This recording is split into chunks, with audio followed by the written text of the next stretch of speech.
Last video में मैंने आपको प्राइस इलास्टिसिटी ऑफ डिमांड के बारे में बताया था एंड उसकी डिग्रीज के बारे में। आज आपको इस वीडियो में मैं इनकम इलास्टिसिटी ऑफ डिमांड के बारे में बताने जा रही हूँ। Income elasticity of demand means by how much the quantity demanded changes with respect to income. हमने प्राइस इलास्टिसिटी में पढ़ा था कि हमारी कितनी डिमांड चेंज होती है ड्यू टू प्राइसेस, बट हम इनकम इलास्टिसिटी में ये पढ़ेंगे कि हमारी क्वांटिटी डिमांड है कब चेंज हो रही है, किसके रिस्पेक्ट में चेंज हो रही है हमारी इनकम में। अगर हमारी इनकम चेंज होगी ऑब्वियस है तो हम क्वांटिटी डिमांड में भी चेंज होगी। अगर हमारी किसी की इनकम बढ़ रही है तो ऑब्वियस ही बात है कि हम किसी चीज़ की डिमांड को बढ़ाएंगे। अगर हमारी इनकम कांस्टेंट है तो हम उसकी डिमांड को नहीं बढ़ाएंगे। हमारी जो क्वांटिटी की डिमांड है वो कांस्टेंट रहेगी, क्योंकि इन अ वर्ल्ड अगर हम देखें तो हर पर्सन की इनकम डिफरेंट होती है। किसी की बढ़ती है तो किसी की कम होती है, किसी की कांस्टेंट रहती है। तो उसी के अकॉर्डिंग हमारी जो डिमांड है उसमें चेंज आता है, किसके रिस्पेक्ट में, due to the change in respect to change in income. अगर हम अब इसका फॉर्मूला देखें, income elasticity of demand, income elasticity का फॉर्मूला है कि कितना परसेंट चेंज हो रहा है किसमें, क्वांटिटी डिमांड में, किसके रिस्पेक्ट में, परसेंट चेंज इन इनकम। वही बात आ गई कि जो हमारी डिमांड है कितना चेंज आ रहा है उसमें, किसके रिस्पेक्ट में, इनकम के रिस्पेक्ट में। अगर हम इसको मैथमेटिकली वे में देखें तो हमारे को देखें तो change in quantity demanded divided by change in consumers income multiplied by original consumer income divided by original quantity demanded.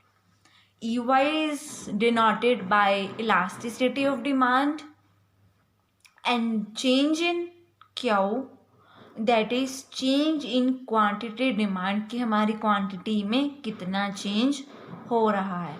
Q is donated for the original quantity demanded, कि हमारे इंडिया में या मार्केट में अगर देखें तो उसकी क्वांटिटी की कितनी ओरिजिनल डिमांड है। Y is donated to original consumers income, कि कितनी हमारी ओरिजिनल कंज्यूमर्स की इनकम है। ठीक है। देन चेंज इन वाई, कितनी कंज्यूमर की इनकम में चेंज आ रहा है, परिवर्तन आ रहा है। Then there are types of income elasticity of demand. First is positive. In positive there are three types of elasticity. That is, first income elasticity, that is greater than unity. Second, income elasticity equal to unity. Income elasticity less than unity. Second point, negative income elasticity of demand. And third one is zero income elasticity of demand. सबसे पहला point है हमारे पास positive income elasticity of demand. इसमें क्या है, जो हमारी क्वांटिटी है किसकी, डिमांड की, for a commodity increases with the rise in income of the consumer. इसके कहने का मतलब ये है कि अगर हमारी क्वांटिटी डिमांड बढ़ती है, इंक्रीज होती है with the rise in income of the consumer, कि इनकम बढ़ने से हमारी क्वांटिटी डिमांड फॉर कमोडिटी भी इंक्रीज हो जाती है, and vice versa. If the income decreases so that the quantity demanded for a commodity also decreases. There are three types under the positive income elasticity of demand. First is income elasticity greater than unity, कि income जो elasticity है वो greater than है unity से। Percentage change in quantity demanded for a commodity is greater than percentage change in income. It means that कि कितना percent में change हो रहा है हमारी क्वांटिटी डिमांड में of a commodity is greater, कि जो हमारी क्वांटिटी डिमांड है कमोडिटी की वो ग्रेटर है कितने परसेंटेज से, चेंज इन इनकम, कि जितना परसेंटेज चेंज हो रहा है क्वांटिटी डिमांड में फॉर अ कमोडिटी वो ज़्यादा है किससे, हमारी इनकम से। इन अ डायग्राम देखो, यहाँ पे हमने लिया quantity demanded for superior goods and हमने यहाँ लिया कंज्यूमर्स इनकम। देखो फर्स्टली पहले ये यहाँ क्यू ओके क्वांटिटी थी और वो ओवाई इनकम पे इतना इनकम अगर उसकी इतनी थी तो वो इतना उसको परचेज कर रहा था, उसके डिमांड कर रहा था। बट इनकम में थोड़ा सा चेंज आने से क्वांटिटी में की डिमांड में बहुत फ़र्क आया, that is greater than consumers income. अगला पॉइंट है हमारे पास income elasticity equal to unity. जो हमारी इनकम इलास्टिसिटी है इक्वल है किसके, 1 के। Percentage change in quantity demanded for a commodity is equal to the percentage change in income of the consumer. कहने का मतलब ये है यहाँ पे कि जितना परसेंट हमारा क्वांटिटी डिमांड में चेंज होगा उतना ही परसेंट चेंज होएगा हमारी इनकम में। यू सी दिस डायग्राम कि जितनी हमारी इनकम में परिवर्तन हुआ है, अगर हमारी ओ वाई इनकम से ओ वाई 1 इनकम हुई है तो हमारी जो डिमांड है क्वांटिटी डिमांड वो ओ क्यू से ओ क्यू 1 हुई है, it means it is equal.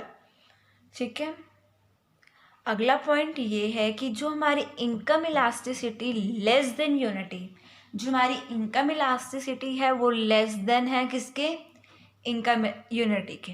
Percentage change in quantity demanded for a commodity is less than percentage change in income of the consumer. It means that कि अगर हमारी जो कितना percentage change हो रही है क्वांटिटी डिमांडेड में वो लेस किसके है, हमारी इनकम के, income of the consumer. Let's see the diagram. इसमें यही बताया है कि जो हमारी क्वांटिटी डिमांडेड है कंज्यूमर इनकम से कम है। देखो कि पहले हमारी ओ वाई इनकम थी तो हम इसकी ओ क्यू की इतनी डिमांड कर रहे थे प्रोडक्ट्स की। जितनी हमारी इनकम में परिवर्तन आया उतना हमारा परिवर्तन डिमांड में नहीं आया। It means that there is quantity demanded is less than consumers income. Then second point is that negative income elasticity of demand. Quantity demand for a commodity decreases. ठीक है। अगर इसमें इन्वर्स रिलेशन है इसमें कि अगर हमारी क्वांटिटी डिमांड डिक्रीज हो रही है तो हमारी राइस में इनकम आएगा। अगर हमारी क्वांटिटी डिमांडेड इंक्रीज हो रही है तो जो इनकम है वो डिक्रीज होगी। अगर कि देखिए कि अगर हम किसी चीज़ की डिमांड ज़्यादा कर रहे हैं तो ऑब्वियस है इनकम में कटौती आएगी ही आएगी।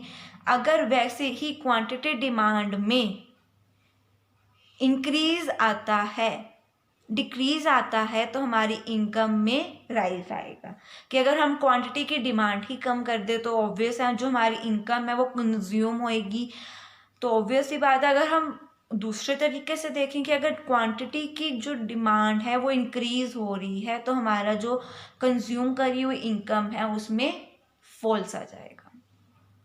ये देखिए diagram, quantity demanded for goods और कंज्यूमर्स इनकम। अभी अभी मैंने आपको बताया कि अगर हमारी क्वांटिटी डिमांड में डिक्रीज हो रहा है तो हमारी इनकम जो है वो राइज हो रही है। देखिए सबसे पहले हम थे ओ से ओ क्यू तक, ये है ओ क्यू 1, तो हम ओ क्यू से यहाँ आ गए सो हमारी इनकम में कितना चेंज आ गया। अगर वही बात है देखो अगर हम यहाँ थे होते तो उसमें इन्वर्स हो जाता उस चीज़ का, इसमें अपोजिट है। अगला पॉइंट है zero income elasticity of demand. It means the quantity demanded for a commodity. Quantity demand जो है हमारी वो कांस्टेंट रहती है विद एनी राइज और fall in income of a consumer. It means that जो हमारी क्वांटिटी डिमांड है वो कांस्टेंट ही रहेगी ड्यू टू द राइज और फॉल इन इनकम। चाहे हमारी इनकम बढ़े या कम होए उसका डिमांड पर कोई इफेक्ट नहीं पड़ेगा। सी दिस डायग्राम, जो हमारी क्वांटिटी डिमांड है वो हमारी कांस्टेंट है। पहले हमारी इनकम इतनी थी तो हमारी इनकम फॉल हुई एक बार और एक बार इनकम हमारी बढ़ी, बट उसका हमारी इनकम पर डिमांड पर कोई इफेक्ट नहीं पड़ा। हमारी इनकम चाहे कम होए या राइज होए उसका डिमांड पर कोई इफेक्ट नहीं पड़ता।